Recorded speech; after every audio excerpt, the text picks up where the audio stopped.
Bienvenue sur Alexandria, où l'histoire, la mythologie et les cultures prennent vie à travers des livres audio. Veuillez vous abonner, aimer et commenter pour nous soutenir. Chapitre 1. Le fils d'Aphrodite. Si la destruction de Troie a réellement eu lieu, elle s'est probablement produite vers l'an 1200 avant Jésus-Christ. On pense que le poète Homère a vécu aux alentours de 900 avant Jésus-Christ, et les premiers enregistrements écrits de longues compositions sont apparus vers 600 avant Jésus-Christ. Cela signifie que l'histoire d'Énée, si elle a une quelconque vérité historique, a été transmise oralement pendant environ 300 ans, avant qu'Homère ne la transforme en poésie.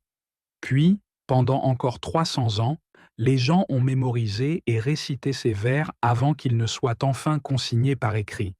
Durant toute cette période, l'objectif principal n'était pas de préserver des faits historiques, mais d'amuser les auditeurs avec un récit dramatique. Pour cette raison, cette histoire ne peut être considérée comme un fait historique fiable. Cependant, il reste important que toute personne instruite la connaisse. Selon le récit, la mère d'Énée était une célèbre déesse nommée Aphrodite. Les Romains l'appelaient plus tard Vénus. Contrairement aux mortels ordinaires, elle n'est pas née d'une mère, mais est apparue mystérieusement de l'écume de mer qui s'est formée à la surface de l'eau. Lorsqu'elle est apparue pour la première fois, elle a émergé sur le rivage d'une île voisine, Cythère, située au sud du Péloponnèse. Elle était la déesse de l'amour, de la beauté et de la fertilité. Ses pouvoirs magiques étaient si puissants que, lorsqu'elle marchait le long du rivage, des plantes et des fleurs magnifiques poussaient instantanément sous ses pas. Elle était elle-même d'une beauté incroyable et avait le pouvoir de faire tomber amoureux quiconque posait les yeux sur elle. Après avoir quitté Cythère, elle voyagea par la mer jusqu'à Chypre, où elle demeura un certain temps, entourée du paysage envoûtant de l'île.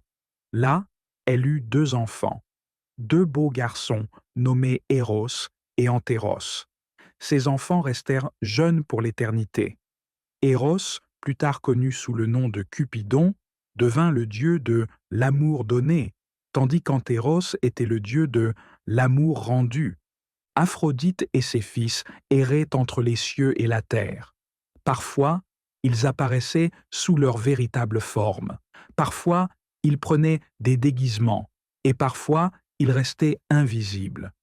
Où qu'ils aillent, ils étaient toujours occupés à accomplir leur rôle. Aphrodite répandait l'amour et le désir parmi les dieux et les humains. Éros faisait naître la passion, et Antéros punissait ceux qui refusaient de rendre l'affection. Finalement, Aphrodite et ses fils arrivèrent sur le mont Olympe, demeure des dieux. Là, elle causa de grands troubles en poussant les dieux à tomber amoureux les uns des autres et des mortels sur terre.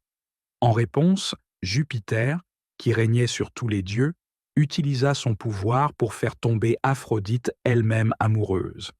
Elle fut enchantée par Anchise, un jeune homme d'une grande beauté issu de la famille royale de Troie qui vivait dans les montagnes d'Ida près de la cité. Si Aphrodite tomba amoureuse d'un homme du mont Ida, cela s'explique ainsi. Un jour, les dieux et les déesses organisèrent un grand mariage. Cependant, une déesse ne fut pas invitée, et elle se mit en colère d'avoir été exclue. Pour se venger, elle décida de semer la discorde parmi les convives. Elle fit fabriquer une belle pomme d'or portant l'inscription « Pour la plus belle ». Puis, elle la jeta discrètement parmi les invités. Les déesses voulurent toutes s'en emparer, ce qui déclencha une violente querelle pour savoir qui méritait le titre. Afin de trancher la dispute, Jupiter envoya les déesses sur le mont Ida, sous la conduite d'un messager. Là, un jeune berger d'une grande beauté, nommé Paris, qui était en réalité un prince déguisé, reçut la mission de désigner celle qui devait recevoir la pomme. Chaque déesse tenta de persuader Paris en lui offrant une récompense spéciale. Finalement, il donna la pomme à Aphrodite. Celle-ci, ravie de son choix, prit Paris sous sa protection et se rendit souvent sur le mont Ida, qui devint l'un de ses endroits favoris. C'est là qu'elle rencontra Anchise, un noble Troyen qui vivait dans les montagnes en élevant des troupeaux. Lorsque Jupiter fit découvrir l'amour à Aphrodite pour la première fois, ce fut Anchise qui captura son cœur. Elle se rendit sur le mont Ida et vécut un temps avec lui comme son épouse. Leur fils fut Énée. Cependant, Aphrodite ne révéla pas sa véritable identité à Anchise. Elle se fit passer pour une princesse phrygienne. La Phrygie était un royaume d'Asie mineure, non loin de Troie. Elle resta sous cette apparence pendant tout le temps qu'elle passa avec Anchise dans les montagnes. Finalement, elle décida de partir et de retourner sur le mont Olympe. Avant de s'en aller, elle révéla son identité à Anchise, mais lui ordonna de ne jamais en parler à quiconque. Elle lui annonça que si l'on venait à découvrir la vérité sur la mère d'Énée, l'enfant serait frappé par la foudre venue des cieux. Après le départ d'Aphrodite, Anchise ne put élever Énée seul.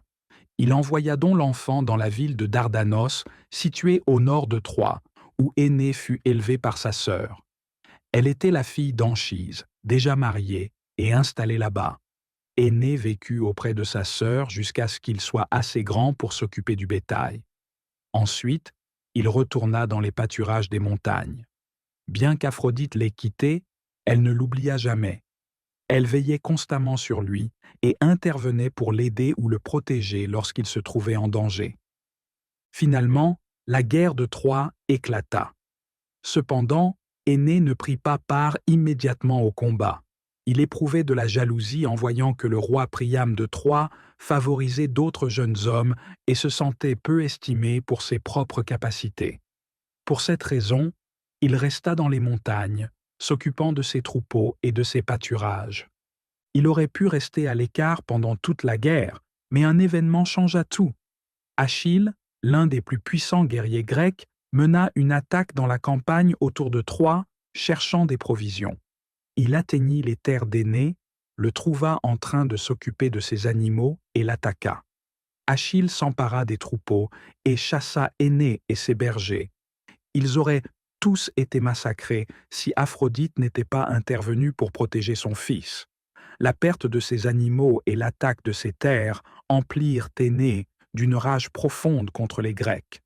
En réponse, il rassembla une armée de Dardaniens et rejoignit la guerre. Il devint rapidement l'un des guerriers les plus habiles et intrépides. Grâce à l'aide constante de sa mère, qui veillait toujours sur lui au combat, Énée accomplit des exploits incroyables de force et de courage.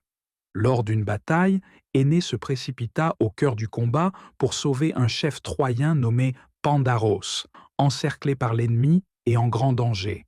Cependant, il arriva trop tard, Pandaros avait déjà été tué.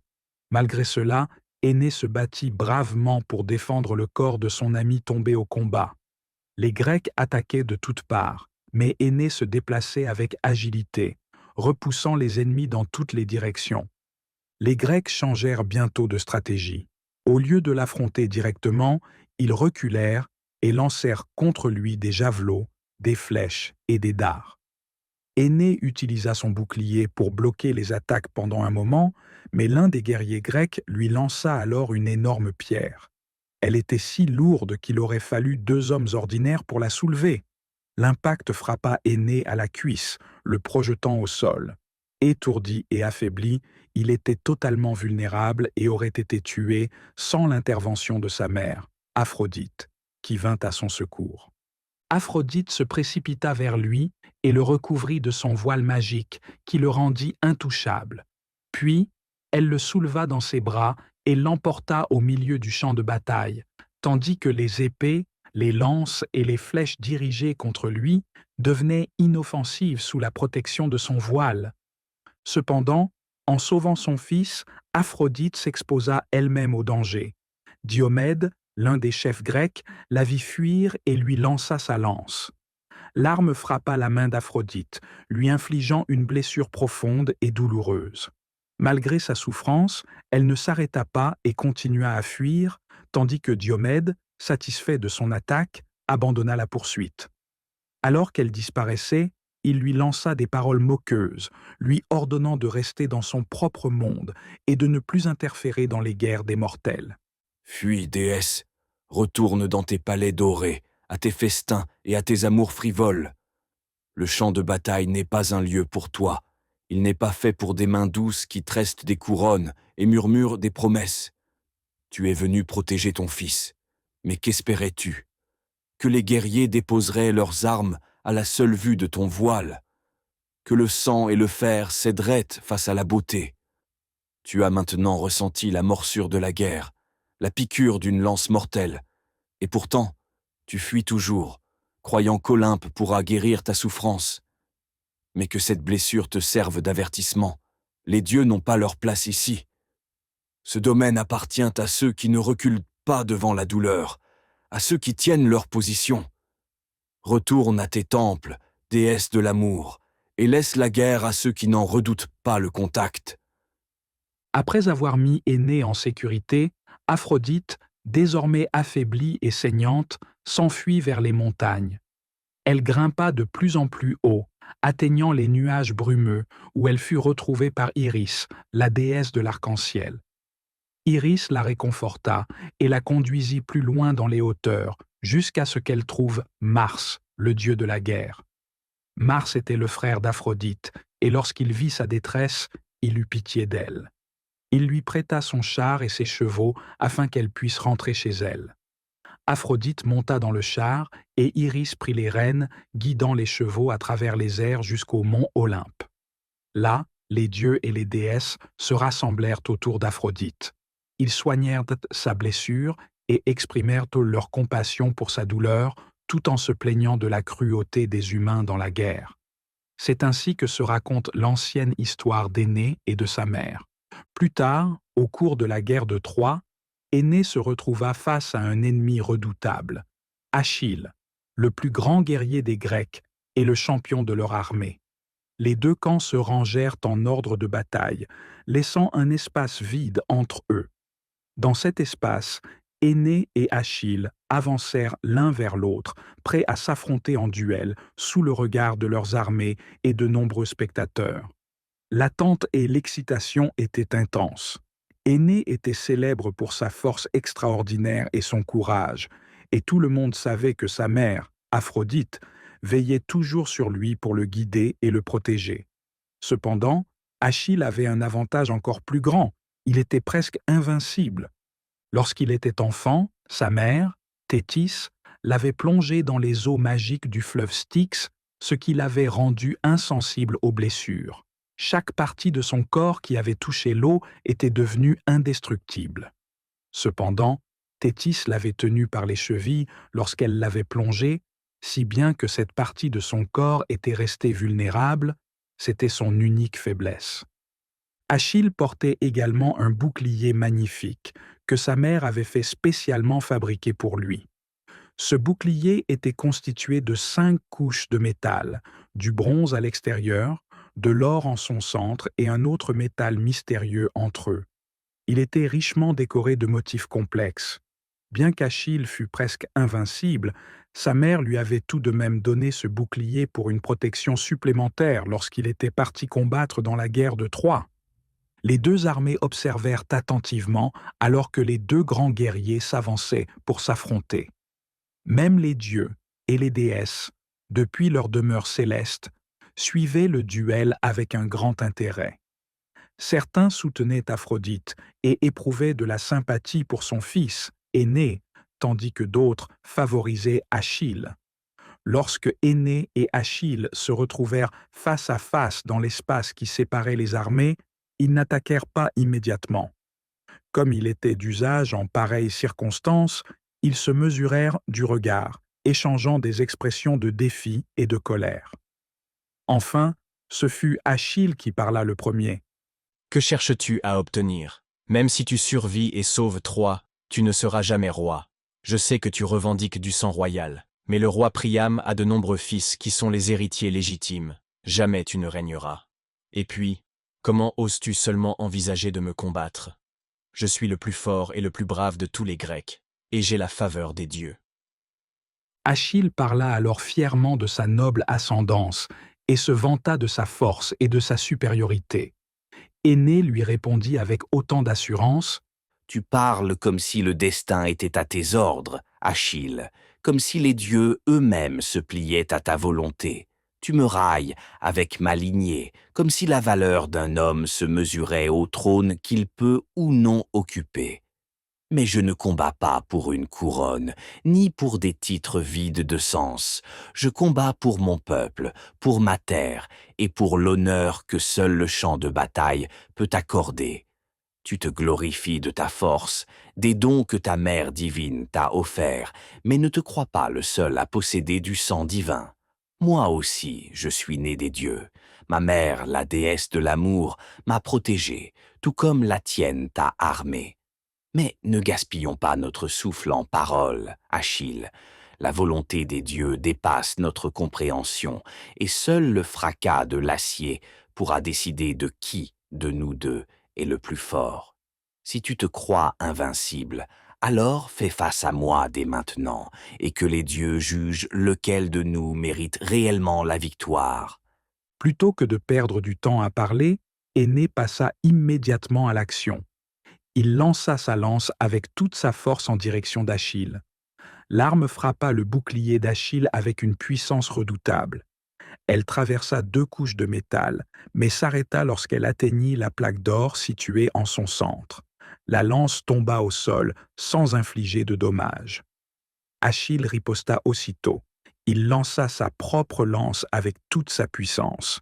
Énée s'accroupit, levant son bouclier au-dessus de sa tête et se préparant à l'impact. La lance frappa la partie supérieure de son bouclier, le traversa et poursuivit sa trajectoire juste au-dessus de son dos avant de s'enfoncer profondément dans le sol derrière lui. Elle resta plantée là, vibrant encore sous l'effet du choc. Énée se glissa hors de dessous, le visage marqué par la stupeur. Sans hésitation, Achille dégaina son épée et se précipita vers lui, prêt à engager un combat au corps à corps. Énée, se remettant de cette attaque qui avait failli lui être fatale, saisit un énorme rocher, si lourd que, selon Homère, il aurait fallu 2 hommes ordinaires pour le soulever. Il s'apprêta à le lancer sur son ennemi qui avançait vers lui. Mais avant que le combat ne puisse se poursuivre, un événement inattendu se produisit. Les dieux observaient la bataille avec attention. Certains soutenaient Énée, tandis que d'autres prenaient le parti d'Achille. Neptune, le dieu de la mer, était du côté d'Énée. Lorsqu'il vit qu'Achille allait frapper, il décida d'intervenir. En un instant, Neptune enveloppa le champ de bataille d'un épais brouillard surnaturel, rendant Énée invisible aux yeux d'Achille. Puis, il arracha la lance d'Achille du sol et la retira du bouclier d'Énée. Il laissa ensuite tomber l'arme aux pieds d'Achille. Enfin, il souleva Énée dans les airs, totalement invisible aux yeux des combattants, et le transporta au-dessus des têtes des soldats et des chevaux. Lorsque le brouillard se dissipa, Achille regarda autour de lui et constata qu'Énée avait disparu. Sa lance gisait à ses pieds, mais son adversaire s'était volatilisé. Bonjour, si vous avez aimé notre livre audio, n'oubliez pas de vous abonner à la chaîne. J'ai besoin de votre soutien pour vous proposer encore plus de livres audio. Merci d'avance pour votre soutien. Chapitre 2 – La chute de Troie. Après la conquête finale et la destruction de Troie, Énée, au cours de ses voyages, fit halte à Carthage sur son chemin vers l'Italie. Selon le récit ancien, il donna le récit suivant de la manière dont la ville fut prise et de la façon dont il parvint à s'échapper. Un jour, après que la guerre eut duré longtemps et que de nombreuses batailles eurent été livrées, les gardes postés sur les murs et les tours de Troie remarquèrent des mouvements inhabituels dans le camp grec. Les soldats grecs semblaient se préparer à partir. Les tentes étaient démontées et les hommes allaient et venaient, rangeant leurs armes et leurs provisions comme s'ils s'apprêtaient à les transporter. Une flotte de navires s'assemblait sur le rivage, non loin de là, et une grande agitation régnait sur la plage, laissant penser que les Grecs s'apprêtaient à prendre la mer. Bientôt, La nouvelle se répandit dans la ville. Les Grecs, fatigués de cette longue guerre, semblaient enfin sur le départ. Les Troyens observaient attentivement depuis les remparts, espérant que cela fût vrai. Finalement, à leur immense joie, ils virent le camp grec complètement démonté. Une à une, les différentes troupes quittèrent la terre ferme et embarquèrent à bord des navires qui prirent ensuite la mer. Lorsqu'il fut évident que l'ennemi était réellement parti, les Troyens ouvrirent les portes de la ville. Une foule nombreuse, soldats, citoyens, hommes, femmes et enfants, se précipita hors de la cité pour explorer le camp grec abandonné et célébrer leur départ. La première chose qu'ils remarquèrent fut un immense cheval de bois laissé sur place dans le camp. Les Troyens se rassemblèrent autour, stupéfaits et remplis de curiosité. Énée, en racontant l'histoire, disait que le cheval était aussi grand qu'une montagne. Pourtant, puisque les Troyens réussirent de plus tard à le tirer dans la ville en attachant des cordes à son cou et non à ses jambes, ce qui aurait été plus pratique s'il avait vraiment été gigantesque, la comparaison avec une montagne devait être une exagération. Ou peut-être s'agissait-il d'une figure de style, à l'image de ceux qui disent aujourd'hui que les vagues de l'océan sont hautes comme des montagnes, alors que même dans les pires tempêtes, elles dépassent rarement 20 pieds. Quoi qu'il en soit, le cheval était suffisamment grand pour impressionner et dérouter ceux qui le voyaient. Les Troyens l'entourèrent, se demandant pourquoi les Grecs avaient construit une telle chose et l'avaient laissée derrière eux. Après leur premier émerveillement, ils commencèrent à discuter de ce qu'il convenait de faire du cheval. De nombreuses opinions furent exprimées. Le commandant, « Frères, nous avons combattu avec bravoure pendant de nombreuses années, et aujourd'hui, les dieux nous ont accordé la victoire. Regardez ce don, ce monument à notre endurance. Pourquoi les Grecs nous laisseraient-ils une œuvre aussi grandiose, sinon pour nous l'offrir? Ce n'est pas un piège, c'est une offrande, un signe de leur reddition, un hommage à notre force. Ne perdons pas de temps en soupçons. Nous honorerons les dieux en tirant ce colosse de bois dans la ville et en le dédiant à Athéna. Qu'il trône dans le temple comme preuve de la grandeur de Troie, afin que les générations futures puissent l'admirer et se souvenir de ce jour de triomphe. » le chef qui soupçonnait un piège, « Imbécile, avez-vous oublié à qui nous avons affaire? Ce sont des Grecs, les maîtres de la tromperie, les architectes de la ruine. N'ont-ils pas conspiré contre nous depuis le tout début? Et maintenant, ils nous laissent cette gigantesque bête de bois en guise de cadeau d'adieu? Ne soyez pas aveugles. Ce n'est pas un hommage, c'est une trahison. Que savons-nous réellement de ce qui se cache à l'intérieur? Je dis que nous ne devons prendre aucun risque. Si c'est un piège, nous ne leur donnerons pas le plaisir de le voir se refermer sur nous. Apportez du bois et de l'huile, et mettons ce cheval en flamme. Que le feu consume les secrets que les Grecs ont laissés derrière eux. » celui qui voulait découvrir la vérité. « Attendez! Pourquoi détruire quelque chose avant même d'en comprendre l'objectif? Si les Grecs nous ont tendu un piège, nous devons le démasquer aux yeux de tous. Si ce cheval cache des ennemis en son sein, quelle meilleure façon de les exposer que de l'ouvrir de nos propres mains? S'il est vide, nous saurons que nous avons agi avec prudence. Et s'il s'agit véritablement d'une offrande, nous déciderons ensuite de ce qu'il convient d'en faire. Ne nous précipitons ni dans une confiance aveugle, ni dans une peur insensée. Apportez des haches et des outils, et ouvrons cette bête de bois avant de trancher sur son sort. » À ce moment-là, un chef troyen nommé Laocoon arriva. Il s'opposait fermement à l'idée d'introduire le cheval dans la ville et avertit qu'il pourrait s'agir d'un piège. Pour exprimer sa méfiance, il lança sa lance contre le flanc de la structure en bois. L'arme frappa le bois et produisit un son profond et creux. Il est impossible de savoir quelle aurait été la décision finale des Troyens, car à cet instant, un événement inattendu survint, bouleversant la situation. Un groupe de paysans et de bergers descendit soudain des montagnes en criant bruyamment, traînant avec eux un prisonnier grec qu'ils avaient capturé et ligoté. Les Troyens se rassemblèrent autour d'eux, excités, criant de colère et avides de vengeance. Beaucoup voulaient exécuter immédiatement le prisonnier. Le captif, terrifié, implora leur pitié, criant sa détresse avec désespoir. La souffrance de Sinon, ainsi que ses supplications désespérées, finirent par attendrir le cœur de ses geôliers. Les Troyens, prêts à l'exécuter, se calmèrent et devinrent curieux d'entendre ce qu'il avait à dire. Ils commencèrent à l'interroger, et il répondit. Il leur raconta que son nom était Sinon et qu'il était un fugitif, abandonné par les siens, les Grecs, qui avaient projeté de le sacrifier. Il expliqua que les chefs grecs désiraient depuis longtemps mettre fin à la guerre et quitter Troie. Cependant, à chaque tentative de départ, des vents violents et une mer agitée les forçaient à rebrousser chemin. Désemparés et frustrés, ils envoyèrent des messagers consulter l'oracle d'Apollon pour comprendre pourquoi les dieux les empêchèrent de partir. L'oracle leur donna une réponse terrible. Il annonça que les Grecs ne pourraient pas quitter Troie sans d'abord accomplir un sacrifice humain afin d'apaiser les dieux. La victime, selon l'oracle, devait être choisie par Apollon lui-même. À l'annonce de cette prophétie, les Grecs furent terrifiés.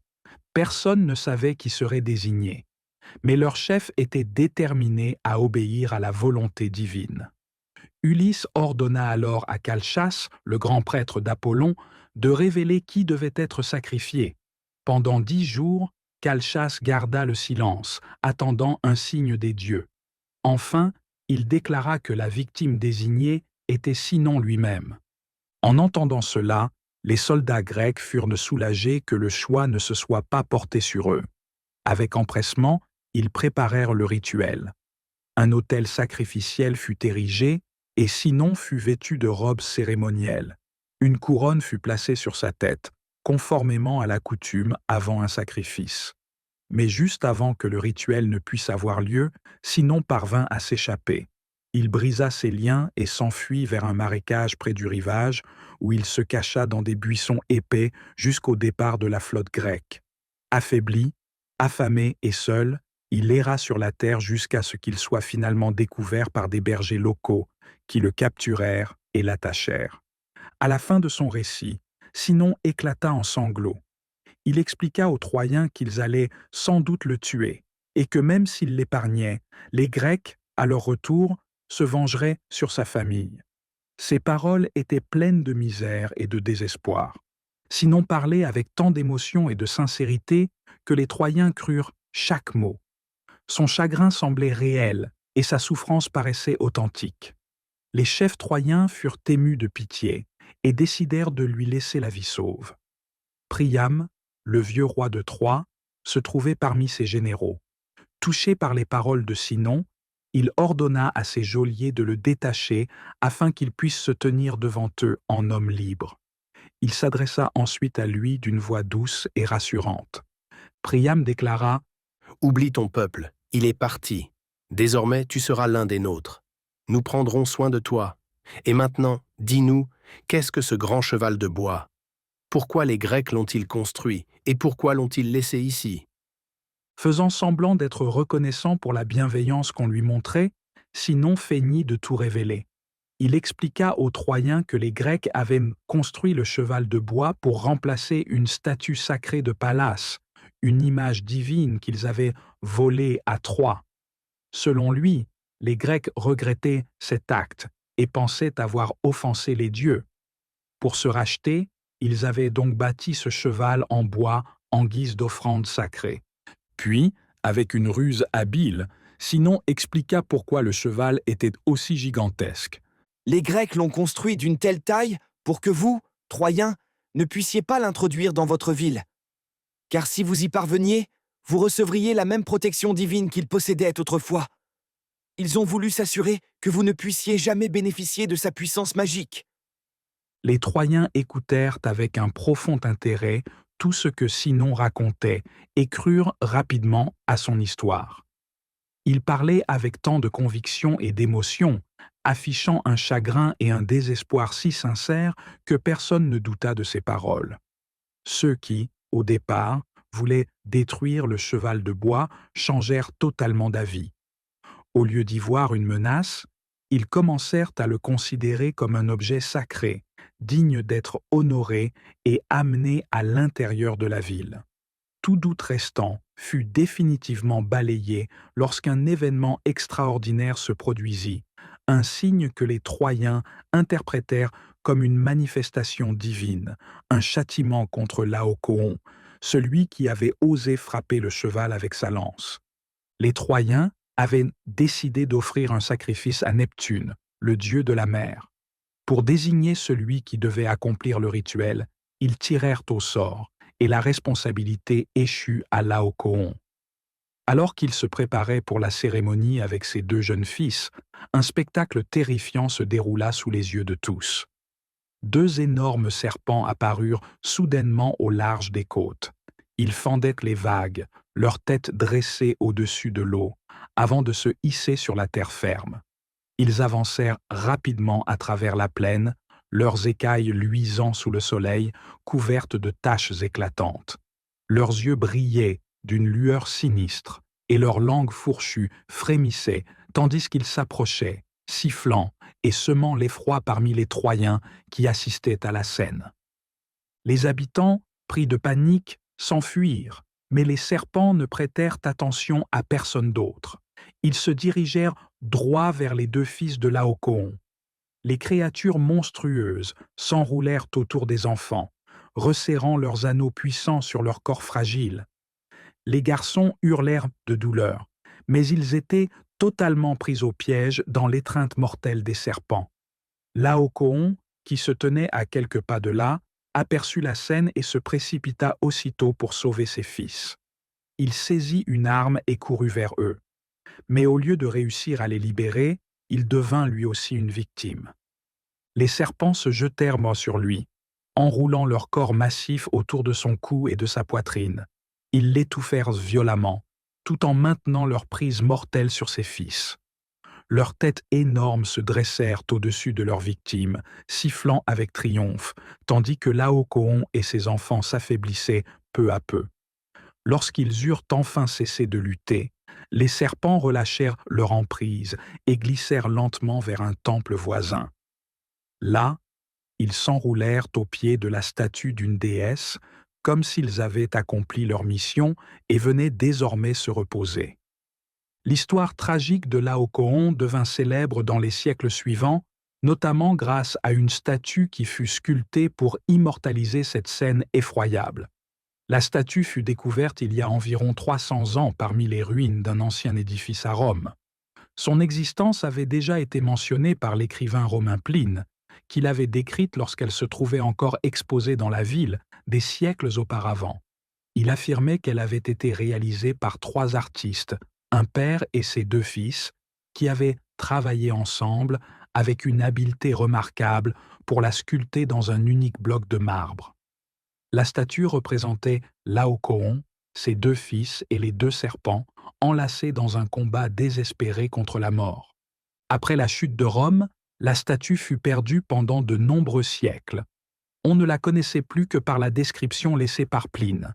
Cependant, elle fut finalement retrouvée, ensevelie sous les ruines du même bâtiment où Pline l'avait observée. Dès sa redécouverte, elle devint l'une des sculptures les plus admirées du monde. Elle fut transportée au Vatican, où elle se trouve encore aujourd'hui. Le propriétaire du terrain où elle fut exhumée reçut une grande récompense. Depuis lors, d'innombrables dessins et copies de la statue ont été réalisés et l'original est désormais considéré comme l'un des plus grands chefs-d'œuvre de l'histoire de la sculpture. Laocoon est au centre de la scène, les serpents s'enroulant autour de lui, tandis qu'il lutte dans la terreur et la douleur, tentant désespérément de se libérer. Son visage est marqué par une agonie insoutenable. L'un des serpents a mordu l'un de ses fils, et l'enfant s'effondre sous l'effet du poison. L'autre garçon, paralysé par la peur, tente vainement de dégager son pied, emprisonné dans les anneaux du second serpent. L'ensemble de la scène est à la fois effroyable et saisissant, mais il s'en dégage aussi une étrange beauté qui captive tous ceux qui l'observent. Cette combinaison de tragédie et d'art a fait de cette sculpture l'une des œuvres les plus admirées de tous les temps. Revenant à l'histoire, les Troyens virent cet événement terrifiant comme un signe des dieux. Ils crurent que Laocoon avait été puni pour avoir frappé le cheval de bois avec sa lance, et ils furent encore plus convaincus que cette statue était sacrée et devait être traitée avec respect. Sans plus aucun doute, ils décidèrent de l'amener à l'intérieur de la ville. Les préparatifs commencèrent immédiatement. Les Troyens soulevèrent l'énorme cheval du sol et fixèrent des roues ou des rouleaux à ses pieds pour faciliter son déplacement. De longues cordes furent attachées autour de son cou et de grands groupes de soldats et de citoyens se mirent en place pour le tirer en avant. Une grande procession fut organisée. En tête marchaient les généraux de l'armée et les hauts dignitaires de la ville. Derrière eux suivaient des groupes de jeunes garçons et de jeunes filles, parés de belles couronnes de fleurs, chantant des hymnes sacrés pour marquer l'occasion. Comme le cheval de bois était trop grand pour passer par les portes de la ville, les Troyens démolirent une partie du mur pour créer une ouverture assez large pour le faire entrer. Lorsque tout fut prêt, les cordes furent tirées, le signal fut donné, et la gigantesque structure commença à avancer. Malgré de nombreuses difficultés et retards, ils réussirent enfin à placer le cheval à l'intérieur de la ville, dans la cour d'un grand bâtiment public. Après cela, ils reconstruisirent le mur, et à mesure que la journée touchait à sa fin, la nuit tomba sur Troie. Les habitants, satisfaits de leur travail, rentrèrent chez eux et s'endormirent. Bientôt, toute la ville fut plongée dans le silence, à l'exception des gardes restés à leur poste aux portes et sur les remparts. Pendant ce temps, la flotte grecque, qui avait faim de partir, ne s'était en réalité pas éloignée. Au lieu de rentrer chez eux, les Grecs s'étaient cachés sur l'île voisine de Ténédos, à une courte distance du rivage. Ils y attendirent toute la journée. Dès que la nuit tomba, ils levèrent l'ancre et revinrent discrètement vers la terre ferme, avançant silencieusement et avec précaution. Les soldats grecs débarquèrent en secret et s'approchèrent des remparts de Troie sous le couvert de l'obscurité. À l'intérieur de la ville, Sinon, qui avait trompé les Troyens avec son récit mensonger, faisait semblant de dormir. Mais dès que la cité fut plongée dans le silence, il se leva discrètement et se glissa dans les rues jusqu'au cheval de bois. Là, il trouva une porte secrète dissimulée dans la structure et l'ouvrit. Un groupe de guerriers grecs en armes, cachés à l'intérieur, sortirent un à un. Une fois au sol et enfilant leurs armures, ils se dirigèrent rapidement vers les murailles de la ville. Ils attaquèrent et tuèrent les gardes troyens, complètement pris par surprise. Puis, ils se précipitèrent vers les portes de la cité, les déverrouillèrent et les ouvrirent d'au grand. À l'extérieur, toute l'armée grecque attendait dans l'obscurité, prête à donner l'assaut. Maintenant que les portes étaient ouvertes, ils déferlèrent dans la ville, et la dernière nuit de Troie venait de commencer. Énée dormait dans sa maison tandis que tout cela se produisait. Il habitait dans un quartier calme et isolé de la ville, mais il fut soudain réveillé par des cris lointains et le bruit des combats. Bondissant hors de son lit et s'habillant à la hâte, il grimpa sur le toit de sa maison pour voir ce qui se passait. De là, il vit des flammes s'élever de plusieurs bâtiments dans le quartier où les Grecs étaient entrés. Il tendit l'oreille et perçut distinctement des cris d'hommes et le son des trompettes sonnant l'alarme. Sans hésiter, il saisit ses armes et se précipita dans les rues, criant pour réveiller les habitants et les appelant à prendre les armes et à se battre. Alors qu'Énée courait à travers les rues, il aperçut soudain un ami troyen nommé Panthée, qui accourait vers lui. Panthée semblait complètement terrifié et désorienté. Il tenait la main de son jeune fils, dont le visage était pâle de frayeur.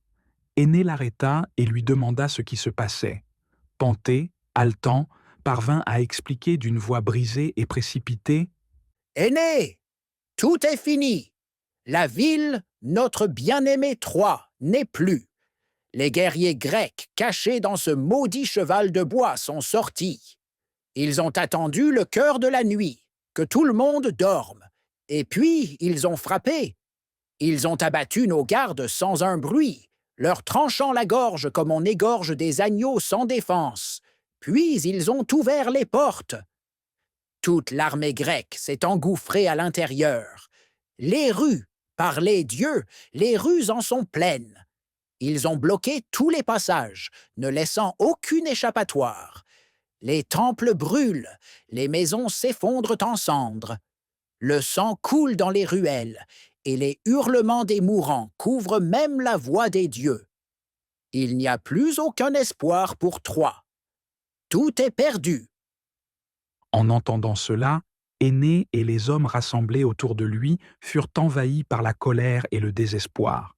Ils savaient qu'ils n'avaient aucune chance de l'emporter, mais ils décidèrent de se battre jusqu'à la mort, déterminés à emporter avec eux autant d'ennemis que possible. Ils se précipitèrent en avant, guidés par la lumière des incendies et les bruits lointains des combats à travers les rues sombres et enfumées. En traversant la ville, ils furent témoins de scènes terrifiantes de destruction, les horreurs qui se produisent lorsqu'une cité est pillée et incendiée en pleine nuit. Ils tombèrent sur un groupe de soldats grecs, les affrontèrent avec férocité et les massacrèrent. Puis, ils récupérèrent les armures des Grecs tombés au combat et les enfilèrent, espérant ainsi se dissimuler parmi les rangs ennemis pour pouvoir frapper de petites patrouilles par surprise. Ils aperçurent la princesse Cassandre, la jeune fille du roi Priam, traînée hors d'un temple par des soldats grecs alors qu'elle tentait de s'y réfugier. Énée et ses hommes voulurent la secourir, mais soudain, ils furent attaqués de deux côtés, d'une part par les Grecs qui tenaient en Cassandre, et d'autre part par d'autres guerriers troyens qui les prirent pour des ennemis à cause des armures grecques qu'ils portaient. Ils virent le palais royal sous le feu des attaques. Les Grecs avaient formé une tortue, une formation militaire où les soldats alignent leurs boucliers au-dessus de leur tête comme une carapace protectrice, et ils l'utilisaient pour escalader les murs du palais et y pénétrer. Toute la ville était plongée dans le chaos. Les flammes illuminaient les rues d'une lueur rouge inquiétante, tandis que les cris, la fumée et le fracas des combats emplissaient l'air. C'était une nuit d'horreur et de confusion absolue. Énée observa l'attaque contre le palais royal depuis le sommet d'un bâtiment élevé, où il était monté pour avoir une meilleure vue de la situation. Non loin de là, se dressait une tour de guet étroite et élancée, construite pour permettre aux gardes d'observer toute la ville et même la mer au loin. Avec ses compagnons, Énée attaqua la base de la tour, la fit s'effondrer et la précipita sur les soldats grecs en contrebas. De nombreux Grecs furent écrasés sous les décombres, et leur formation en tortue fut brisée. Cependant, ils reformèrent rapidement une nouvelle tortue. Certains escaladèrent les murs, tandis que d'autres enfoncèrent les portes avec des béliers et des machines de siège. Le palais, dernier bastion de Troie, finit par céder sous les assauts et une marée d'ennemis enragés se déversa à l'intérieur.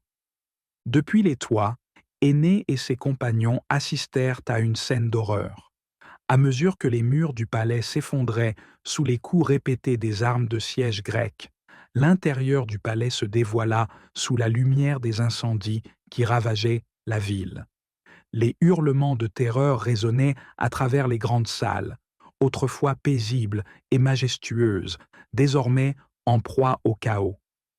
Quiconque osait regarder en contrebas pouvait voir les Troyens fuir dans la panique, des hommes combattant désespérément, de jeunes femmes agrippées aux autels dans l'espoir d'y trouver une protection, et des mères cherchant désespérément un abri pour leurs enfants. Le vieux roi Priam, affaibli par l'âge, fut réveillé par le vacarme assourdissant. Malgré sa vieillesse, il revêtit son armure et se prépara à combattre. Mais sa femme, la reine Écube, le supplia d'arrêter. Elle savait que la bataille était déjà perdue et que lutter ne ferait qu'attirer davantage la fureur des Grecs, entraînant une mort certaine. Elle le convainquit plutôt de déposer les armes et de la suivre jusqu'à un autel situé dans l'une des cours du palais. Cet autel était un lieu sacré où personne, pas même un ennemi, ne devait verser le sang. Écube espérait qu'en restant là, les Grecs respecteraient les dieux et leur épargnerait la vie. Priam accepta à contre-cœur et la suivit jusqu'à l'autel. Ce plan aurait peut-être fonctionné, mais un événement tragique bouleversa tout. Alors que le roi et la reine étaient assis près de l'autel, l'un de leurs fils apparut soudainement en courant vers eux. Il était grièvement blessé et perdait beaucoup de sang, poursuivi de près par des soldats grecs. Le jeune homme s'effondra aux pieds de ses parents, agonisant dans une mare de son propre sang. Priam, submergé par la douleur et la rage, se leva d'un bond. Il saisit une lance, maudit les assassins de son fils à haute voix et lança son arme contre le chef des Grecs. Mais la lance rebondit contre le bouclier de l'ennemi sans lui causer le moindre mal. Au lieu d'arrêter les Grecs, l'attaque de Priam ne fit que les exaspérer davantage. Le commandant grec s'avança d'un pas rapide, saisit le vieux roi par les cheveux et le traîna sur le sol, glissant dans le sang de son propre fils. Il le souleva jusqu'à l'autel, brandit son épée et l'enfonça profondément dans son corps, jusqu'à la garde. Puis, il jeta sans ménagement le cadavre de Priam sur celui de son fils mourant. Avec la mort du roi, tout espoir pour Troie s'éteignit. La ville était désormais entièrement sous le contrôle des Grecs. Le palais était en ruine, la famille royale massacrée et les derniers défenseurs anéantis. Les Troyens qui avaient survécu comprirent qu'il n'y avait plus rien à sauver, plus rien pour quoi se battre. Chapitre 3. À la recherche de la terre promise. Depuis le sommet d'un bâtiment voisin, Énée assista à la chute du palais et au meurtre du roi Priam. Il comprit immédiatement que tout espoir était perdu et que sa seule priorité était désormais de sauver sa propre vie et celle de sa famille avant que la ville ne soit totalement anéantie. Il pensa à son père, Anchise, un vieil homme affaibli, à peu près du même âge que Priam, qu'il venait de voir mourir sous l'épée d'un ennemi. Il pensa aussi à son épouse, restée chez eux, et à son jeune fils, Ascagne. Une terreur insupportable le saisit. Et si les Grecs avaient déjà atteint sa maison? Et s'ils étaient en train d'attaquer sa famille à cet instant même? Déterminé à les rejoindre au plus vite, Énée balaya les environs du regard pour voir si l'un de ses compagnons était encore avec lui. Il n'y avait plus personne. Certains avaient sauté des remparts et s'étaient enfuis vers d'autres quartiers de la ville. D'autres étaient tombés et avaient péri dans les flammes en contrebas. Certains avaient été transpercés par des flèches et des lances, s'effondrant sans vie dans les rues. Les Grecs, après avoir détruit le palais, avaient quitté cette partie de la ville et continuaient leur assaut ailleurs, criant leur victoire en avançant. Énée écouta leur voix s'éloigner, réalisant qu'il était désormais complètement seul. Avec précaution, il descendit des ruines et se fraya un chemin à travers la ville en flammes, avançant silencieusement pour éviter les dangers qui l'entouraient. Il se dirigea vers sa maison, désespéré de sauver sa femme et son fils. Tandis qu'il progressait dans l'ombre des ruines, il aperçut une silhouette cachée près d'un autel. Il s'arrêta et regarda de plus près. C'était Hélène. Hélène était une princesse grecque et l'ancienne épouse de Ménélas, roi de Sparte. Des années auparavant, elle s'était enfuie à Troie avec Paris, le fils du roi Priam. Cet événement avait déclenché toute la guerre. Au début, Ménélas et ses alliés étaient venus à Troie pour exiger le retour d'Hélène, mais Paris avait refusé. Furieux, Ménélas était rentré en Grèce et avait rassemblé une grande armée pour envahir Troie et la reprendre par la force. À cause de cela, de nombreux Troyens considéraient Hélène comme responsable de cette terrible guerre qui avait détruit leur cité et décimé leur peuple. Énée, déjà accablé par le chagrin et la rage, sentit une colère brûlante l'envahir en voyant Hélène tenter de se cacher. À ses yeux, elle était la cause de toutes leurs souffrances, la raison pour laquelle sa maison, sa ville et son peuple étaient anéantis. La haine l'aveugla. « Je vais la tuer », pensa-t-il en se précipitant vers sa cachette. Il hésita un instant. Il n'y avait aucun honneur à tuer une femme, mais il se persuada aussitôt. Il est vrai qu'il n'y a aucune gloire à tirer d'une vengeance sur une femme ou à lui infliger la punition que ses crimes méritent. Pourtant, je la tuerai, et l'on louera mon acte. Elle ne doit pas, après avoir causé notre ruine, s'enfuir et retourner en Grèce en toute sécurité pour y redevenir reine. » Alors qu'il s'élançait, l'épée à la main, prêt à frapper Hélène, son chemin fut soudain barré. Devant lui se tenait sa mère, la déesse Aphrodite. Elle tendit la main, saisit celle de son fils et parla d'une voix douce et apaisante, l'exhortant à abandonner sa colère. Hélène n'est pas responsable de la chute de Troie. Le destin de la cité a été décidé par les dieux, et aucun mortel n'aurait pu l'empêcher.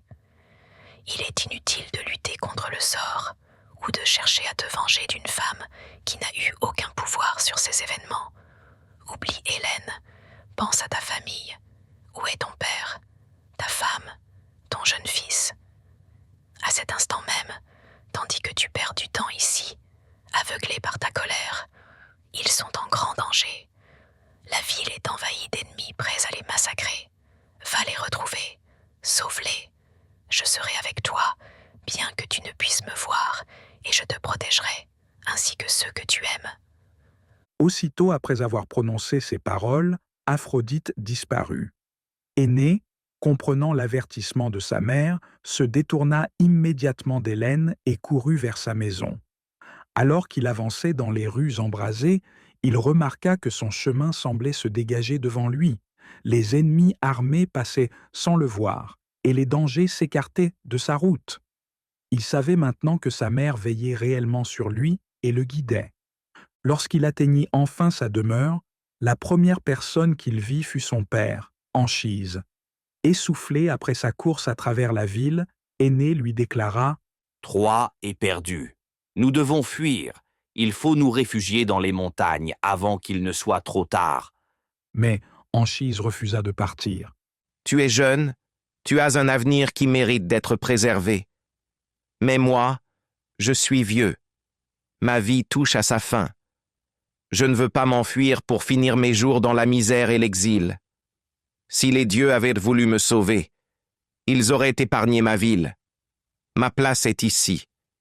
Je resterai et mourrai avec elle. » Le vieil homme détourna les yeux, le visage empli de tristesse, refusant d'être convaincu. L'épouse d'Énée, Créeuse, le rejoignit et supplia elle aussi son beau-père de partir. Mais Anchise ne voulut rien entendre. Désespéré, Énée prit alors une décision radicale. « Si tu restes, je reste. Si nous devons mourir, nous mourrons ensemble. » Il appela ses serviteurs pour qu'ils lui apportent son armure, prêt à retourner dans les rues et à se battre jusqu'à la mort, déterminé à abattre autant d'ennemis que possible avant d'être tué. Mais alors qu'il s'apprêtait à partir, Créeuse se précipita vers lui en larmes. Elle tomba à genoux sur le seuil de la maison, serrant leur jeune fils, Ascagne, dans ses bras. D'une main, elle étreignait l'enfant, et de l'autre, elle s'accrocha aux genoux d'Énée, le suppliant de ne pas partir. « Je t'en prie, reste et protège-nous. Ne jette pas ta vie en pâture à la mort. Si tu pars, emmène-nous avec toi. Au moins, nous mourrons ensemble. » La famille se disputa un moment, tiraillée entre l'idée de fuir ou de rester. Finalement, Anchise céda et accepta de s'enfuir avec eux. Ils se préparèrent alors à quitter la ville en flammes. Pendant ce temps, les bruits de combat et les cris dans les rues se faisaient de plus en plus forts et de plus en plus proches.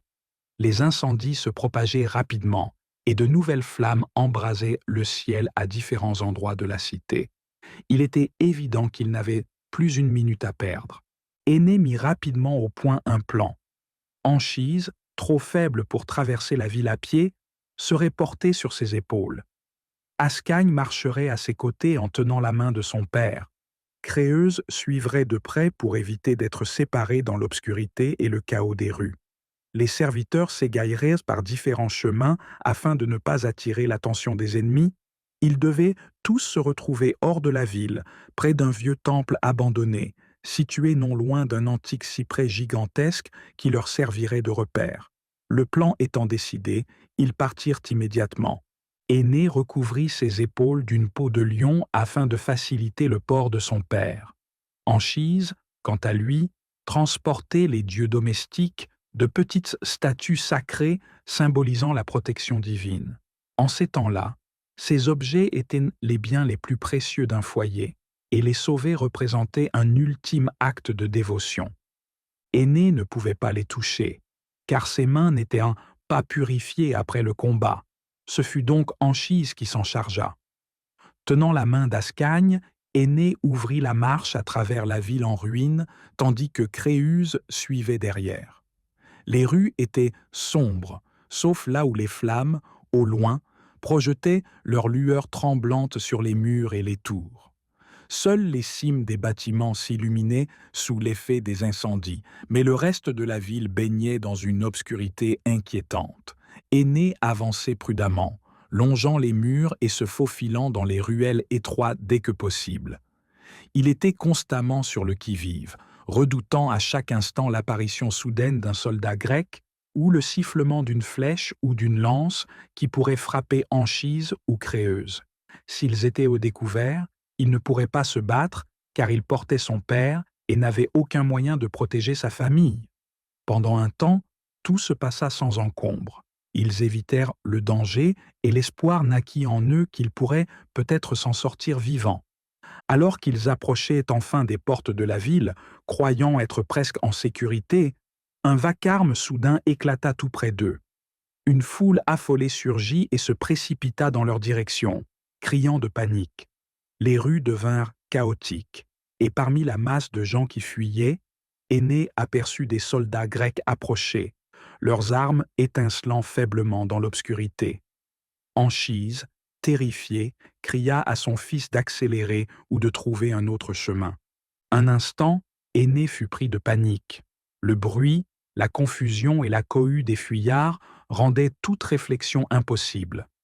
Il courut dans plusieurs directions, cherchant désespérément un passage, mais à chaque tournant, il se heurtait à la foule en panique, l'empêchant d'avancer. Enfin, après bien des efforts, il réussit à sortir de la ville. Haletant, il continua à courir jusqu'au point de rendez-vous sur la colline. Là, il posa doucement son père au sol et regarda autour de lui. Créuse n'était nulle part en vue. Quand Aîné réalisa que Créuse avait disparu, il fut accablé de chagrin. Submergé par la peur et le désespoir, il cria son nom, mais il se rappela aussitôt qu'il n'était pas temps de pleurer. Il devait agir. Rapidement, il conduisit son père et son fils dans une vallée cachée derrière la colline où ils seraient en sécurité. Les confiant aux soins de ses serviteurs, il retourna en toute hâte vers la ville en flammes pour retrouver son épouse. Avant de repartir, Aîné enfila son armure complète, prêt à affronter tous les dangers pour sauver Créuse. Il pénétra à nouveau dans Troie par la même porte qu'il avait empruntée pour fuir, retraçant avec précaution son chemin à travers les ruines. La ville était en plein chaos. Des incendies faisaient rage tout autour de lui, illuminant les rues sombres tandis que les bâtiments s'effondraient dans les flammes. Il chercha désespérément, appelant le nom de Créuse, mais elle était introuvable. Une pensée le frappa. Peut-être était-elle retournée à la maison, pensant y être en sécurité. Dans un dernier espoir, il se précipita vers leur demeure, le cœur battant. Mais en arrivant, son pire cauchemar se réalisa. Sa maison était en proie aux flammes. Les bâtiments voisins brûlaient également, et les rues étaient jonchées de débris, de meubles et d'autres objets que les habitants avaient tenté de sauver avant de fuir. Des survivants se tenaient à proximité, regardant impuissants, tandis que tout ce qu'ils possédaient était réduit en cendres. Leurs visages étaient marqués par la peur et le chagrin. Aîné cria le nom de Créuse avec frénésie, courant parmi la foule, suppliant qu'on lui dise où elle se trouvait. Mais personne ne l'avait vue. Refusant d'abandonner, il poursuivit ses recherches à travers la ville, s'enfonçant dans les rues enfumées, interrogeant chaque visage familier, demandant si quelqu'un l'avait aperçue. Mais elle demeurait introuvable. Puis, soudain, dans une partie calme de la ville, Aîné s'arrêta net. Une silhouette spectrale se tenait devant lui. C'était Créeuse, mais pas telle qu'elle avait été de son vivant. Sa forme était plus grande qu'auparavant. Son corps scintillait comme une apparition, et son visage était paisible et serein. Énée comprit aussitôt qu'elle n'était plus en vie. D'abord terrifié, il recula, mais Créeuse prit la parole, sa voix douce et apaisante. « Mon époux bien-aimé, n'aie pas peur. Ne pleure pas pour moi. Tout ce qui s'est passé devait arriver. Ce n'est pas un hasard si je n'ai pas pu fuir avec toi. Les dieux avaient déjà décidé de mon destin. Tu ne dois pas rester ici à me chercher. Ton avenir est ailleurs. Tu affronteras de nombreuses épreuves et des années d'errance sur terre et sur mer. Mais au bout du voyage, tu atteindras une terre paisible, sur les rives du Tibre. Là, tu fonderas un nouveau royaume. Une nouvelle vie et une nouvelle épouse t'y attendent. Ne pleure donc pas sur mon sort. Réjouis-toi plutôt de savoir que je n'ai pas été livrée aux Grecs et réduite en esclavage. Je suis libre. Prends soin de notre fils, Ascagne. Aime-le pour moi. Protège-le toujours. Adieu, mon amour. » Dès que Créeuse eut fini de parler, elle commença à s'effacer. Désespérée, Énée tendit les bras pour la saisir, mais ses mains traversèrent son corps sans rencontrer aucune résistance. Elle n'était plus qu'une ombre, insaisissable. Avant même qu'il ne puisse dire un mot, elle disparut.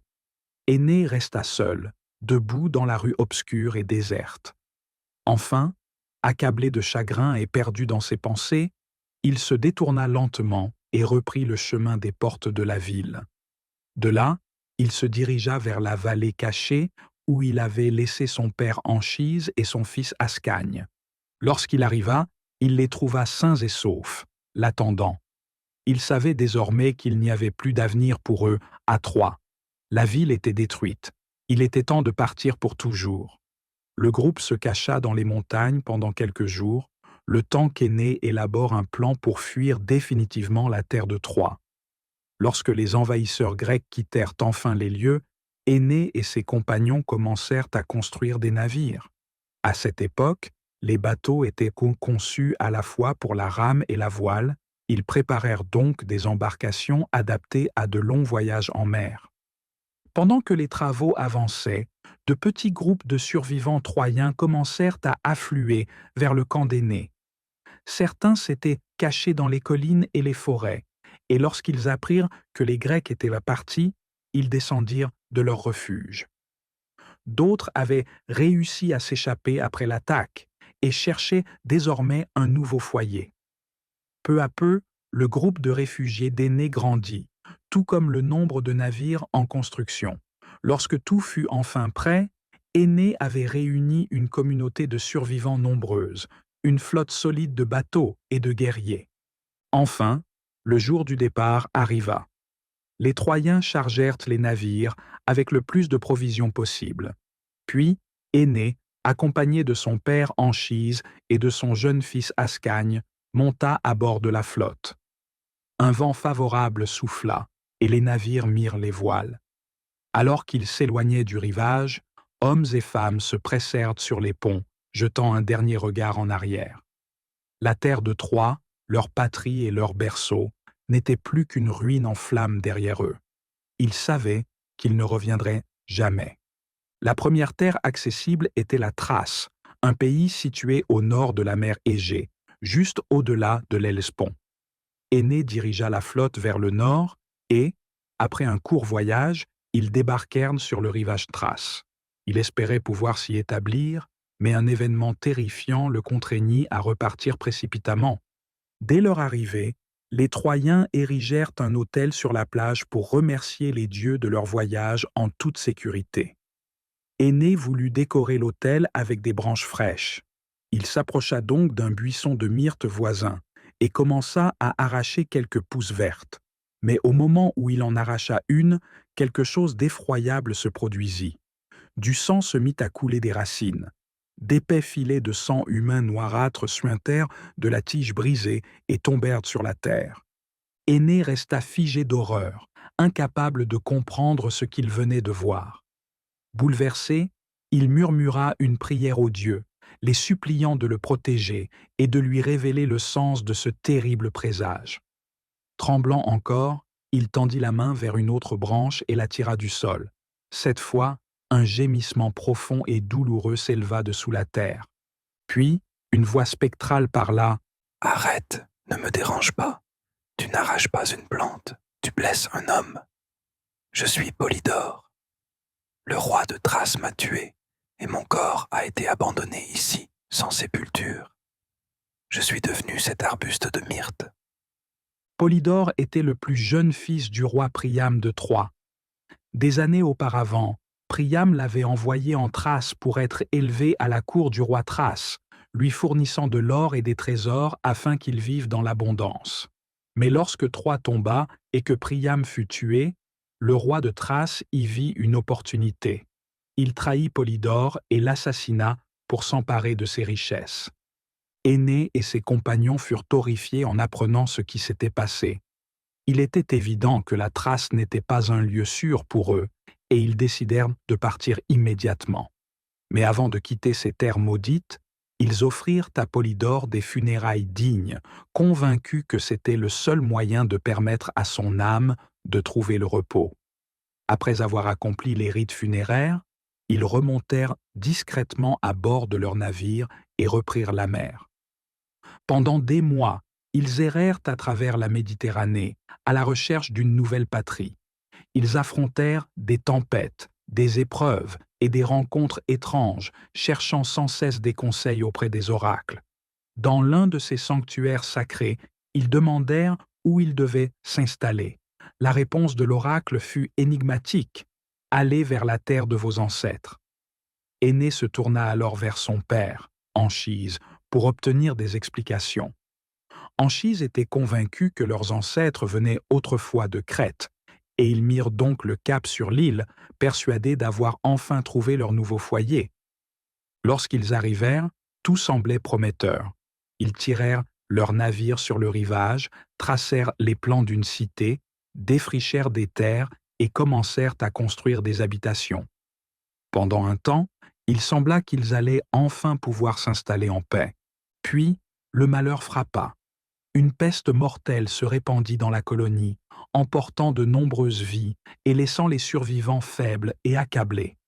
Comme si cela ne suffisait pas, une sécheresse implacable s'abattit sur eux, anéantissant leur culture et les menaçant de famine. Tous leurs espoirs de bâtir une nouvelle vie en Crète s'effondrèrent en un instant. Désespérés de comprendre ce qui avait mal tourné, Anchise proposa de retourner consulter l'oracle pour vérifier s'ils avaient mal interprété la prophétie.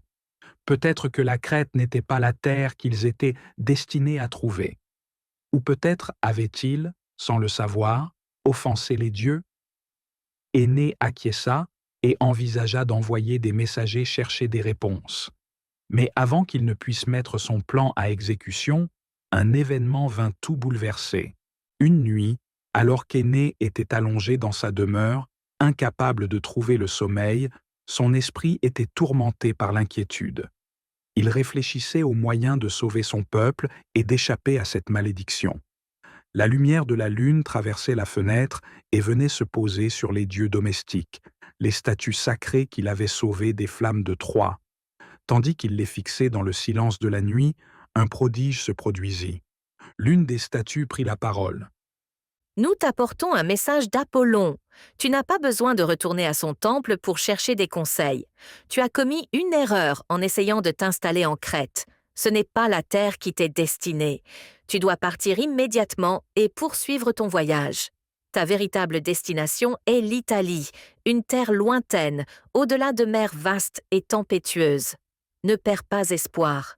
Peu importe les difficultés du voyage, tu atteindras l'Italie sain et sauf. Là-bas, tu fonderas un grand empire qui régnera un jour sur de nombreuses nations. Prends courage et mets les voiles. Ton destin t'attend. » En entendant ces paroles, Énée sentit ses forces et son courage revenir. Il se prépara immédiatement à partir. La ville à moitié construite fut abandonnée et la flotte reprit la mer. Dans les mois qui suivirent, Énée et son peuple affrontèrent de nombreux dangers. Une terrible tempête fit rage pendant 3 jours et 3 nuits, projetant leurs navires dans tous les sens, comme de simples feuilles. Sans soleil ni étoile pour les guider, ils dérivèrent au gré des flots, constamment sur le point d'être engloutis par les vagues. À une autre étape de leur voyage, ils accostèrent sur un groupe d'îles, espérant pouvoir s'y reposer et y trouver de la nourriture.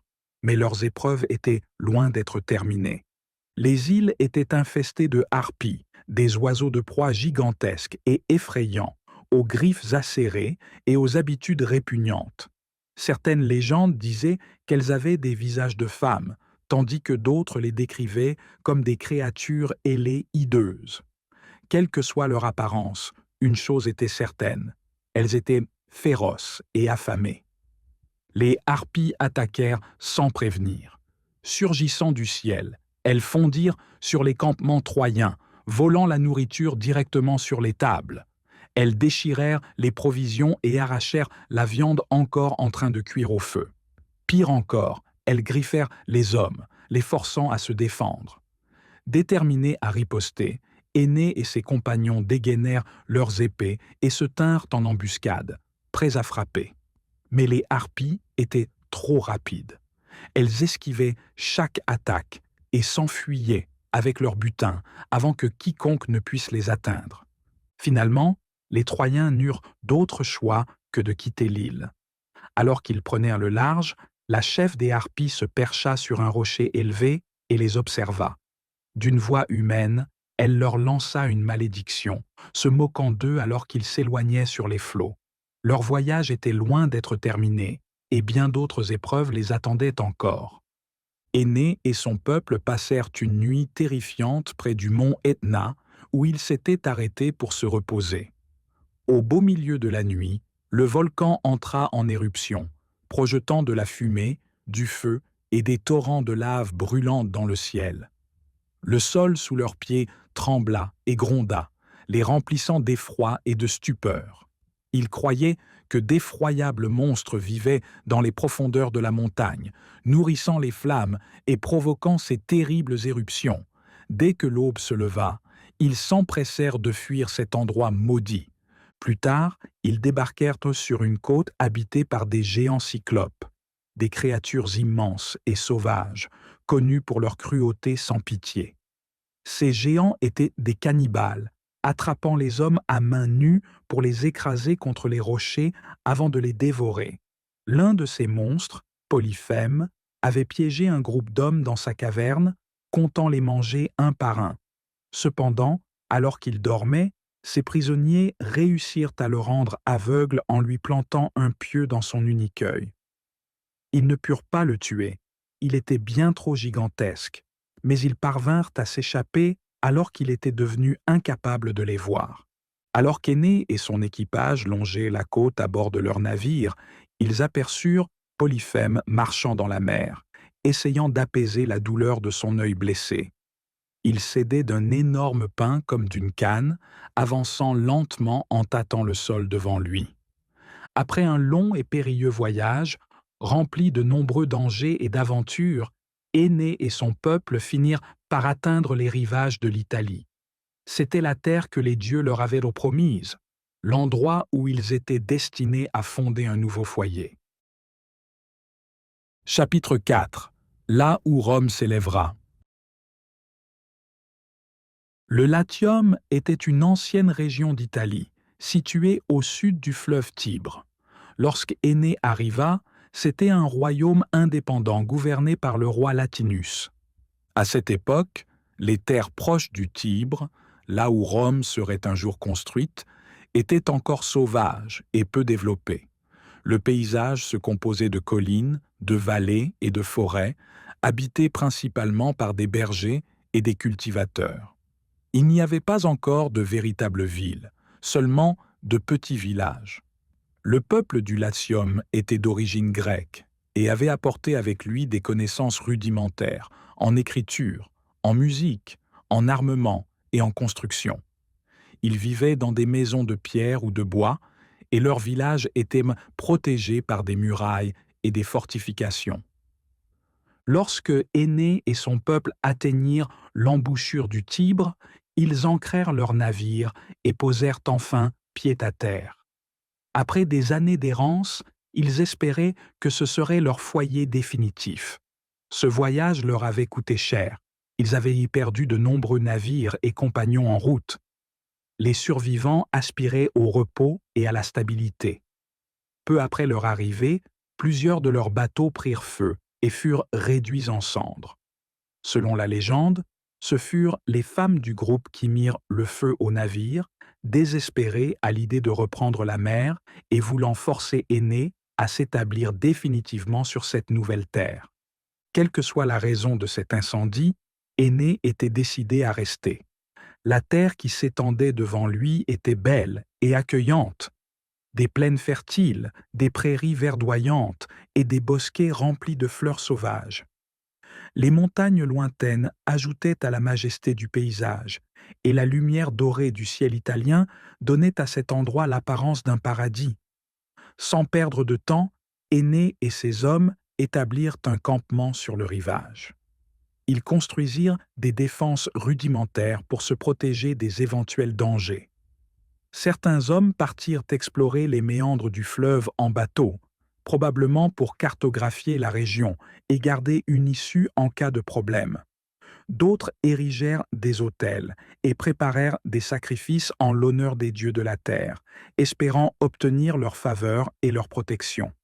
Énée envoya également un groupe d'éclaireurs explorer l'intérieur des terres et entrer en contact avec les habitants. C'était le début de ses efforts pour faire du Latium sa nouvelle patrie. Les éclaireurs d'Énée parcoururent la région, longeant les rives du fleuve et traversant les plaines et les vallées.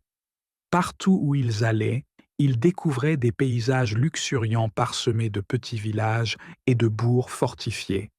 Ils apprirent bientôt le nom du roi local, Latinus, ainsi que celui de sa capitale. Au même moment, le roi Latinus reçut des nouvelles de l'arrivée de ces étrangers. Au début, il envisagea de les attaquer immédiatement afin de les chasser de ses terres. Mais après avoir appris qu'ils étaient épuisés et en grande difficulté, il hésita. Leur apparence et leurs vêtements laissaient penser qu'ils étaient peut-être d'origine grecque, un peuple connu dans tout le monde antique, craint autant que respecté. Cela plongea Latinus dans l'incertitude. D'un côté, il redoutait le danger potentiel qu'ils représentaient, de l'autre, il éprouvait une certaine pitié pour leurs souffrances. Pendant ce temps, Énée décida d'envoyer un groupe d'émissaires à Latinus pour lui expliquer la raison de leur arrivée en si grand nombre. Il sélectionna plusieurs hommes et leur donna des instructions précises sur le message à transmettre. Il leur remit également de somptueux cadeaux à offrir au roi en signe de bonne volonté. Ces présents comprenaient de magnifiques armes ouvragées, des vases en or et en argent, ainsi que des étoffes finement brodées, des offrandes courantes dans ce genre de négociations. Les émissaires prirent la route en direction de la capitale du Latium. À leur approche, ils virent que la ville était vaste et solidement fortifiée, avec de hautes murailles, des tours de garde et des remparts surplombant les toits. Devant les portes, une foule s'était rassemblée, non pas pour se préparer au combat, mais pour assister à des compétitions et des jeux. Des chars s'affrontaient sur de grandes pistes circulaires, leurs conducteurs poussant leurs chevaux à la limite de leur endurance. Des cavaliers montraient leur habileté en galopant à pleine vitesse. Des athlètes participaient à des courses, tandis que des archers et des lanceurs de javelots testaient leur adresse et leur force, soit pour s'entraîner à la guerre, soit pour concourir pour des prix. Les envoyés troyens s'arrêtèrent à distance, attendant qu'un messager entre dans la ville pour informer le roi Latinus de leur arrivée. Latinus prit rapidement la décision de les recevoir, et les émissaires furent escortés à l'intérieur de la cité. Tandis qu'ils traversaient les rues, ils passèrent devant un grand édifice public qui servait à la fois de palais, de sénat et de forteresse. Les chemins menant à l'entrée étaient bordés de statues de grands guerriers et décorés de symboles rappelant les victoires passées. À l'intérieur, les Troyens virent des trophées de guerre issus de batailles anciennes, des armes usées, des chars brisés, des proues de navires, des casques cabossés et même d'énormes boulons de fer provenant des portes de villes conquises. Bien que ces objets n'aient plus d'usage, ils témoignaient de la puissance militaire du Latium. Enfin, les envoyés troyens furent introduits en présence du roi Latinus, prêts à exposer leurs requêtes et à solliciter sa faveur. Après les présentations d'usage, les Troyens transmirent leur message au roi Latinus. Ils lui assurèrent qu'ils n'avaient aucune intention hostile et qu'ils n'étaient pas venus semer la guerre sur ces terres. Ils expliquèrent qu'ils avaient perdu leur patrie, Troie, entièrement détruite par les Grecs. Depuis des années, ils erraient sur les mers, affrontant d'innombrables épreuves et dangers. Ils reconnurent que leur arrivée dans le Latium n'était pas due au hasard. Ils avaient été guidés par la volonté divine vers cette terre. Des prophéties avaient annoncé que l'Italie était leur destination finale. Suivant ces signes célestes, ils avaient pris la mer pour atteindre les rives du Tibre. Maintenant qu'ils étaient enfin arrivés, ils demandaient humblement la permission de s'installer sur ces terres. Énée, leur chef, sollicitait du roi Latinus qu'il leur accorde une portion de son territoire pour y fonder une nouvelle ville et y vivre en paix. Le roi Latinus accueillit favorablement la demande des Troyens. Il accepta avec bienveillance les cadeaux qu'ils lui avaient apportés, de l'or, de l'argent, des étoffes précieuses et des armes finement ouvragées, et parut satisfait de leur venue. Il avait déjà entendu parler de la chute de Troie et du voyage d'Énée. Puisque les Troyens erraient depuis des années, leur histoire s'était répandue à travers de nombreuses contrées. Après avoir réfléchi, Latinus donna son accord à la requête d'Énée. Il leur offrit des terres pour bâtir leur ville et scella une alliance avec eux. Cet accord amical était bénéfique aux deux parties. L'une des raisons pour lesquelles Latinus accueillit les Troyens si facilement était qu'il était déjà en guerre contre les Rutules, une puissante tribu vivant au sud du Latium, le long de la côte italienne. Latinus voyait en Énée et ses hommes des alliés précieux qui pourraient l'aider à combattre ses ennemis. Énée accepta de soutenir Latinus dans cette guerre en échange du droit de s'installer en Latium. Pour sceller encore plus profondément cette alliance, Latinus décida d'offrir sa fille, Lavinia, en mariage à Énée. Lavinia était son unique enfant, connu pour sa beauté et sa grâce. Ce mariage ferait d'Énée un membre de la famille royale et assurerait sa place au sein du Latium. Cependant, cette décision provoqua un conflit majeur. La mère de Lavinia, la reine Amata, avait déjà promis sa fille à Turnus, un jeune noble qui avait grandi à la cour de Latinus. Turnus était un redoutable guerrier et le favori pour épouser Lavinia et un jour devenir roi. Mais Latinus ne soutenait pas cette union. Il estimait qu'il était plus sage de donner Lavinia à Énée afin de consolider leur nouvelle alliance. Énée accepta cette offre avec joie. Quant à Lavinia, ses sentiments n'étaient pas pris en compte, comme c'était la coutume à cette époque. Lorsque Turnus apprit qu'il avait été rejeté, il entra dans une fureur noire. Se sentant trahi et humilié, il quitta la cour en colère, déterminé à se battre pour ce qu'il considérait comme son droit. Ce fut le début d'un nouveau conflit, car Turnus refusa d'accepter qu'Énée épouse Lavinia et se prépara à la guerre contre les Troyens. Énée et ses compagnons semblaient enfin avoir trouvé un refuge sûr et durable. Ils étaient désormais installés sur une terre fertile, entourés d'alliés puissants et porteurs d'un avenir prometteur. Enthousiasmés par ce nouveau départ, ils commencèrent à bâtir leur cité. Dans un premier temps, Énée voulut la nommer Troie, en mémoire de leur patrie perdue. Cependant, en raison de son mariage imminent avec Lavinia, il décida plutôt de la baptiser Lavinium, en son honneur. Les terres accordées aux Troyens par le roi Latinus se trouvaient dans le sud-ouest du Latium, près de la côte. Mais cette situation impliquait aussi qu'elles étaient voisines du territoire des Rutules. Lorsque Turnus quitta le Latium, furieux que Lavinia lui ait été refusée, il rejoignit les Rutules. Emporté par sa rage, il les persuada d'entrer en guerre et prit la tête de leur armée pour envahir Lavinium. Soudain, Énée et son peuple se retrouvèrent face à une nouvelle menace sérieuse. Comme si affronter Turnus et les Rutules ne suffisait pas, un autre événement imprévu provoqua le basculement des Latins eux-mêmes contre Énée. Une grande partie de la population du Latium n'avait jamais vraiment accepté les Troyens. Ils les considéraient comme des étrangers qui avaient pris possession de leurs terres uniquement grâce à la faveur du roi. Leur rancœur, bien que dissimulée au début, n'avait fait que grandir avec le temps. Finalement, un malheureux incident fit éclater cette colère en un véritable soulèvement. Dans le Latium vivait un homme nommé Tyrrhus, le principal gardien des troupeaux du roi. Il résidait sur les terres de Latinus, s'occupant du bétail et des troupeaux royaux. Tyrrhus avait 2 fils et une fille nommée Sylvia. Un jour, les 2 fils capturèrent un jeune cerf dans la forêt. Il était encore auprès de sa mère, mais trop jeune pour survivre seul. Alors ils le ramenèrent de chez eux et l'apprivoisèrent. Ils le nourrirent au lait jusqu'à ce qu'il grandisse, et comme il avait été élevé par la main de l'homme, il devint extrêmement docile et affectueux. C'était un animal très aimé de la famille, et surtout de Sylvia. Chaque jour, elle le lavait dans la fontaine, peignait son pelage et le décorait de couronnes de fleurs. Ce qui n'était qu'un simple animal domestiqué allait bientôt devenir la cause d'une guerre. Un jour, Ascagne, le fils d'Énée, qui était désormais un jeune homme plein d'énergie et d'enthousiasme, revenait d'une partie de chasse. Il portait son arc et son carquois, tandis que ses chiens couraient devant lui. En passant près d'un petit bois bordé d'un ruisseau, ses chiens sentirent soudain la trace du cerf de Sylvia.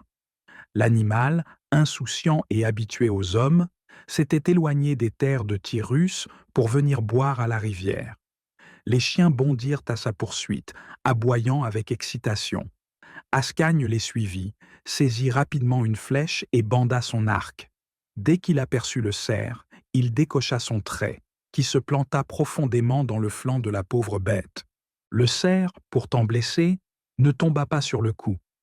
Il s'élança en direction de sa maison, perdant de grandes gouttes de sang sur son passage. Il parvint à rejoindre le foyer de Sylvia, où il s'effondra à l'endroit où il avait l'habitude de se reposer, poussant des gémissements de douleur. Lorsque Tyrrhus et ses fils découvrirent leur animal adoré mourant, frappé par Ascagne, leur colère explosa. Leur rage se propagea rapidement aux paysans et aux bergers alentours, qui, depuis longtemps, nourrissaient du ressentiment envers les Troyens. Il ne fallut pas grand-chose pour que leur colère éclate en révolte ouverte. Les villageois s'emparèrent de tout ce qu'ils pouvaient trouver, bâtons, torches, faucilles, et se rassemblèrent, bien décidés à se venger. Pour eux, les Troyens étaient des étrangers arrogants, qui n'avaient aucun respect pour les habitants du Latium ni pour leurs traditions. Au même moment, la nouvelle de l'attaque atteignit le camp troyen. Un grand groupe de jeunes guerriers troyens se rassembla rapidement pour défendre Ascagne. Des 2 côtés, la colère et l'imprudence l'emportèrent, et avant que les sages ne puissent calmer la situation, une bataille éclata violemment. Dans le chaos, l'un des fils de Tyrrhus, Almon, fut tué. Une flèche lui transperça la gorge, et il mourut sur le coup. Almon était encore jeune, et sa mort tragique ne fit qu'exacerber la fureur des villageois. Un autre guerrier latin trouva également la mort. Finalement, le combat cessa, mais le mal était fait. Furieux, les villageois ramassèrent les corps des morts et marchèrent jusqu'au palais de Latinus, réclamant justice. Ils se présentèrent devant leur roi, tenant les corps sans vie, et exigèrent la guerre. Leur message était clair. Les Troyens devaient être rejetés à la mer avant que davantage de sang ne soit versé. Latinus eut du mal à contenir la colère grandissante de son peuple. Il fit de son mieux pour apaiser la situation et empêcher la guerre, mais la haine envers les Troyens s'était enracinée trop profondément. Finalement, l'opinion publique se retourna entièrement contre Énée et ses compagnons, les laissant isolés et entourés d'ennemis. À la tête de ses adversaires se trouvait Turnus, bien décidé à détruire Énée et à récupérer Lavinia. Malgré le danger croissant, Énée ne perdit pas espoir. Comprenant qu'il ne pourrait pas l'emporter seul, il quitta sa ville avec quelques hommes de confiance afin de chercher du soutien auprès des souverains voisins. La rivalité entre les royaumes italiens était fréquente, et Énée savait que certains d'entre eux accepteraient de l'aider simplement pour affaiblir le Latium et les Rutules. Ses efforts furent récompensés. Plusieurs princes italiens acceptèrent de s'allier à lui envoyant des renforts et promettant encore plus de troupes. Encouragé par ses soutiens, Énée retourna à sa ville et se prépara à la guerre. Le conflit éclata bientôt en une véritable guerre, les deux camps s'affrontant avec acharnement. Les combats s'étendirent même sur une longue période, apportant des victoires et des défaites aux deux parties. Latinus, désormais âgé, n'avait que peu d'intérêt pour la gloire ou la conquête. Sa fille, Lavinia, était maintenant l'épouse d'Énée, ce qui liait l'avenir de sa propre famille aux Troyens. Il observait la guerre avec une grande inquiétude, mais se sentait impuissant à l'arrêter. Il choisit d'attendre le bon moment, espérant qu'une occasion viendrait où il pourrait intervenir et rétablir la paix. Au fil du temps, Énée et ses forces commencèrent à prendre l'avantage. Bien qu'ils soient moins nombreux, ils disposaient de plusieurs atouts. Ils combattaient comme une armée unie, tandis que leurs ennemis étaient dispersés sur un vaste territoire. Ils n'avaient ni foyer, ni terres agricoles, ni troupeaux à défendre, ce qui empêchait l'ennemi de les affaiblir par des pillages. Chaque victoire des Troyens leur permettait de récupérer des provisions précieuses sur leurs adversaires, tandis que chaque victoire des Latins et des Rutules n'apportait aucun butin, seulement le prix du sang versé. Les Troyens étaient endurcis par des années de souffrance, de la chute de Troie à leur long et périlleux voyage. Cela faisait d'eux des combattants farouches, déterminés à ne jamais céder. À mesure que la guerre avançait, les Latins et les Rutules commencèrent à fléchir. Leur confiance initiale s'ébranla lorsqu'ils réalisèrent qu'Énée et son peuple étaient bien plus résistants qu'ils ne l'avaient imaginé. Après un long et épuisant conflit, les deux camps commencèrent à se lasser de la guerre. Saisissant une opportunité, Latinus proposa des négociations de paix avec Énée. Cependant, Turnus s'opposa fermement à cette idée. Il voulait poursuivre la guerre, refusant tout compromis. Peu à peu, certains Latins commencèrent à se retourner contre Turnus. Ils lui reprochèrent toutes les souffrances causées par cette guerre et affirmèrent qu'il n'avait aucun droit d'entraîner tout le pays dans son conflit personnel. Plutôt que d'obliger d'autres hommes à se battre pour lui, ils suggérèrent qu'il règle ce différend directement, en affrontant Énée en duel. Latinus n'approuvait pas cette proposition. Il voulait mettre un terme définitif à la guerre et espérait toujours rétablir la paix en donnant Lavinia à Énée, comme il l'avait initialement prévu.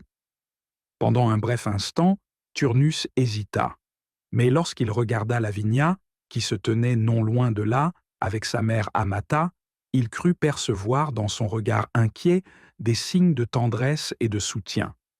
Convaincu qu'elle l'aimait lui et non Énée, il accepta aussitôt le duel. Le combat fut organisé, un affrontement final en duel entre Turnus et Énée. Les deux armées se rassemblèrent sur le champ de bataille pour assister à l'événement. Le terrain fut délimité et le combat commença. Au départ, les deux guerriers s'affrontèrent seuls. Mais, comme c'est souvent le cas dans de telles situations, d'autres combattants finirent par s'en mêler. De petites escarmouches éclatèrent, et bientôt, le duel se transforma en une bataille à grande échelle. Les Troyens remportèrent finalement une victoire décisive. Latinus et Turnus furent tous deux tués au cours de la bataille. Avec la disparition de leurs dirigeants, les Latins se rendirent. La guerre était terminée. La paix enfin restaurée, Énée épousa Lavinia et devint le souverain légitime du Latium. Dès lors, il régna sur le royaume, posant les bases de ce qui deviendrait plus tard l'Empire romain. Énée vécut encore de nombreuses années après ces événements et est resté dans les mémoires comme un roi sage et juste. Il apporta du savoir et des arts grecs qu'il avait ramenés de Troie, partageant ses connaissances avec son peuple pour améliorer leur mode de vie, il introduisit également de nombreuses cérémonies religieuses qu'il avait découvertes au cours de son long voyage. Avec le temps, ces rites devinrent une partie essentielle des pratiques religieuses du Latium, transmises de génération en génération. Plus tard, grâce à la littérature romaine, ces traditions furent connues et célébrées à travers le monde civilisé. Finalement, alors qu'il menait une guerre contre les Rutules, Énée se retrouva en grand danger après une bataille. Pour échapper à ses poursuivants, il tenta de traverser à la nage un cours d'eau appelé Numicius, qui se jette dans la mer juste au nord de l'Avinium. Dans l'Antiquité, ce fleuve devait être bien plus large qu'aujourd'hui. Les voyageurs modernes affirment que de nos jours, il ne s'agit plus que d'un petit ruisseau, dans lequel il serait presque impossible de se noyer. Après la disparition d'Énée dans les eaux du Numicius, ses compagnons troyens cachèrent son corps et répandirent de l'histoire selon laquelle il avait été emporté au ciel. Comme son peuple avait toujours cru que leur roi était le fils d'une déesse, ils commencèrent à le considérer comme un être divin. Ils érigèrent des autels en son honneur à travers tout le Latium et commencèrent à le vénérer comme un dieu.